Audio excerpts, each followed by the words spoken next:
Bonjour, je vais faire avec vous un tour assez rapide de notre logiciel Fuzzy Studio qui permet de simuler sa cellule robotisée et créer des trajectoires simplement.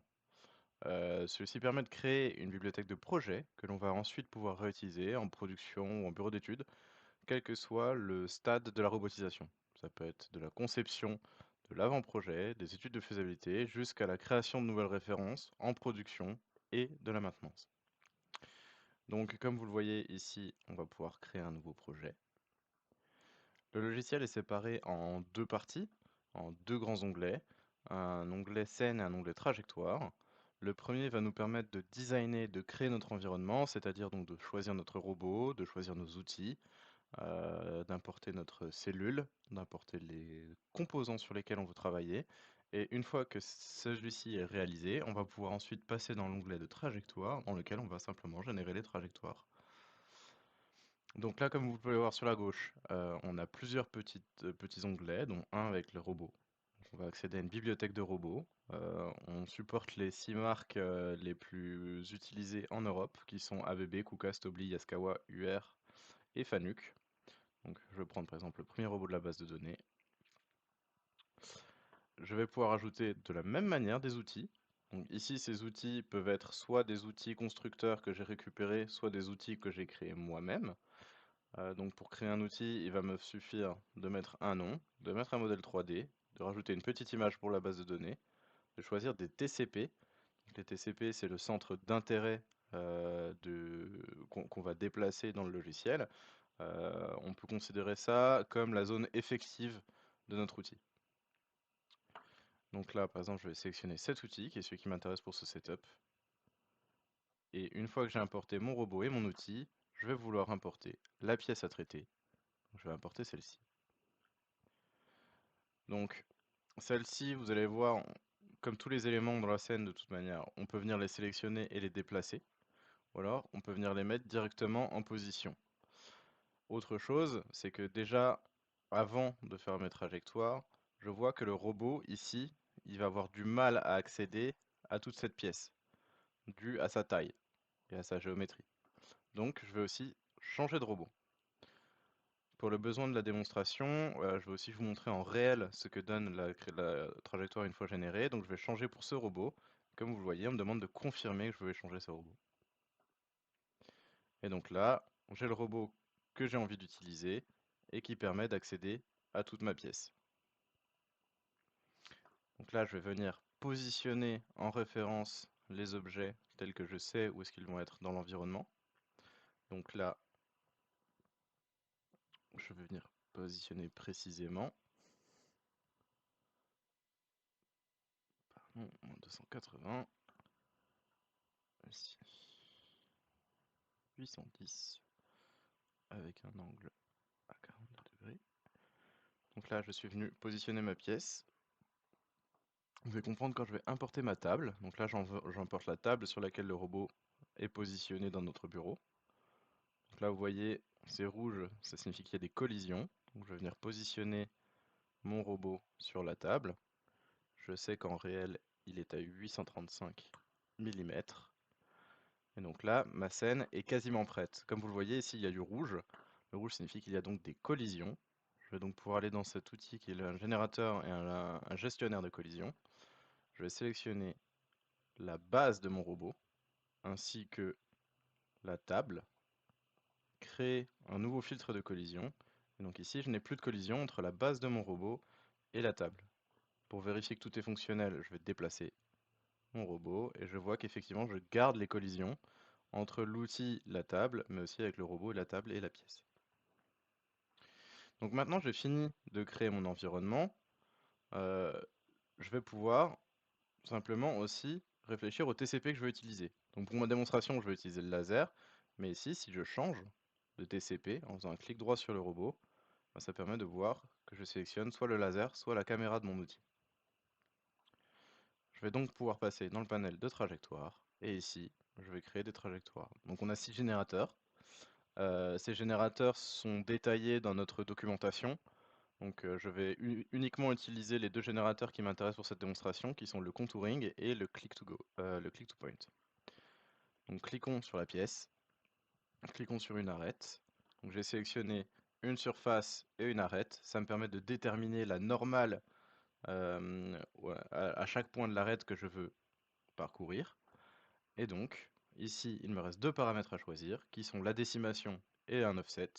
Décimation, c'est l'espace entre deux points consécutifs le long de la trajectoire, le long de la pièce.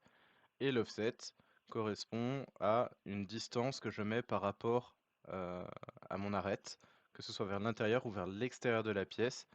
Ici, on va faire sur l'intérieur parce qu'on représente un process de collage. Donc je préfère que ma colle soit sur ma pièce. Ici, on voit qu'on a le choix de chain selection ou non. Ça signifie que soit je vais fermer le contour complet par rapport à l'arête que je vais sélectionner, soit je vais uniquement traiter l'arête que j'ai sélectionnée. Ici, je préfère faire la pièce dans son entièreté, et donc j'ajoute à la fin, et j'ai créé ma trajectoire. Donc là, je vais pouvoir cliquer sur Generate, et je vois qu'il y a des points qui sont inaccessibles. Donc là, ces premiers points ici ne sont pas accessibles. Ça veut dire que mon robot va avoir du mal à venir à cette position. Ce que je vais pouvoir faire, c'est aller ici et attacher ma trajectoire à ma pièce. Et donc maintenant, si je retourne dans l'onglet de scène et que je déplace ma pièce, je vais voir la trajectoire qui se bouge avec elle. Donc je vais la décaler un petit peu vers l'avant de la table. Je vais retourner ici, recliquer sur Generate, et je vais voir que maintenant toute ma trajectoire est accessible. Je vais donc débloquer le bouton de Preview, qui va me permettre de prévisualiser la trajectoire. Autre chose, vous voyez ici ce bouton qui s'appelle le bouton d'approche. Le premier point de ma trajectoire est ici, et le robot est ici. Pour pouvoir y aller, physiquement, réellement avec le robot, je vais avoir besoin de créer une trajectoire d'approche, et ce bouton sert à ça. Il permet d'aller du point actuel du robot au premier point de la trajectoire. Et donc en cliquant, j'ai créé cette trajectoire d'approche que je vais pouvoir prévisualiser également. Il n'y a pas de rouge, donc il n'y a pas de collision. Donc je joue cette trajectoire, et ensuite, je vais pouvoir jouer mon contouring tout autour de ma pièce.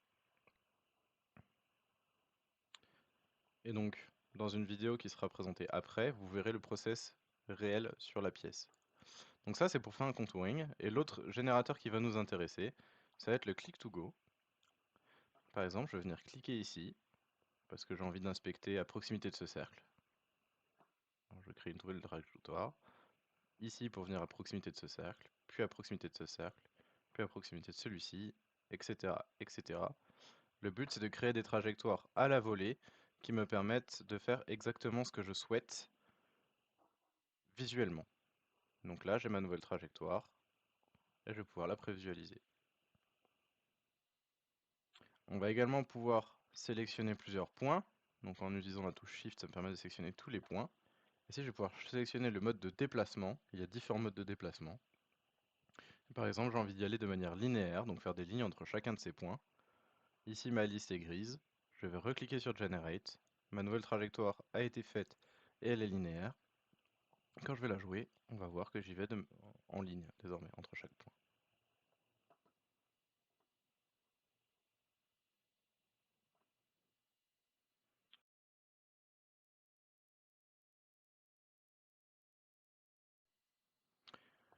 Une fois qu'on a permis de créer toutes ces trajectoires, on va se demander comment est-ce qu'on fait pour passer au réel.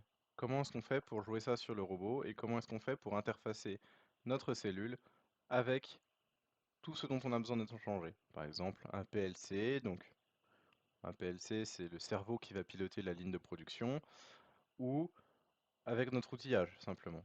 Donc ici, si on était connecté à RTOS, notre autre produit, ici tout serait vert et on pourrait jouer directement entre l'ordinateur et le robot et jouer les trajectoires directement. Pour la partie d'intégration, donc on va programmer la logique où on va échanger avec un PLC, avec les organismes de sécurité et les outillages. On va pouvoir aller, alors je vais me permettre de supprimer cette trajectoire pour une question de visibilité. On va s'intéresser que à cette trajectoire. On va pouvoir aller dans le panel ici d'outillage.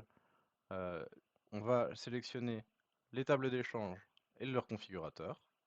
Et là-dedans, on arrive dans un menu qui nous permet de créer des échanges, des inputs et des outputs avec des appareils externes. Donc il y en a toujours une par défaut qui est créée, mais imaginons que je communique avec un PLC. Je crée la table d'échange qui correspond au PLC. Et ici, je vais pouvoir gérer les informations qui viennent du PLC, qui viennent dans Fusion Studio, et celles qui sortent de Fusion Studio et qui vont vers le PLC. Donc par exemple, ici, du PLC, je vais avoir un input, donc une entrée qui vient de mon PLC, qui est picture taken, donc la photo a été prise, c'est un booléen qui peut vouloir dire donc soit vrai, soit faux. On va le mettre par défaut à faux, on peut mettre une description, la photo est prise, et donc je vais pouvoir la glisser dans ma table d'échange. Et ainsi, du coup, je sais que je peux recevoir dans mon logiciel quelque chose qui s'appelle picture taken, qui va me dire qu'une photo a été prise. Ensuite, je vais aller paramétrer dans mes outputs une sortie, donc, quelque chose qui va par exemple prévenir que je suis arrivé à un point. Donc waypoint reached, par exemple, qui va dire je suis arrivé à mon waypoint, c'est vrai ou c'est faux, et donc je suis capable de prendre une photo ou non. Donc on peut créer un point, un waypoint reached, qui dit je suis arrivé à ce point. On va créer une autre sortie qui est demande, euh, demande de photo, qui du coup va demander à mon PLC de lancer la procédure pour prendre une photo dans l'inspection, par exemple. Et donc là, je vais les glisser également dans ma table. Et voilà. Donc là, j'ai ma table d'échange qui a été paramétrée dans les deux sens. Je vais l'activer. Et à partir de maintenant, quand je retourne dans ma trajectoire, si je clique sur un point, ici il y a une bibliothèque d'IO qui vont donc correspondre aux différentes choses, donc aux entrées et sorties qui ont été paramétrées. Par exemple, il va y avoir le waypoint numéro 2, par exemple, au deuxième point, je vais prendre une photo. Je vais dire qu'il va falloir que je reçoive l'élément, enfin, que j'envoie que effectivement je suis arrivé à ce point, et envoyer une demande de photo, et je vais accepter de passer au point d'après uniquement si la photo a été prise. Donc là, je vais attendre d'arriver au point, la demande de la photo, et ensuite, lorsque je reçois la photo a été prise, je vais pouvoir passer au point d'après. Et donc, je vais pouvoir paramétrer ça sur tous les différents points qui m'intéressent.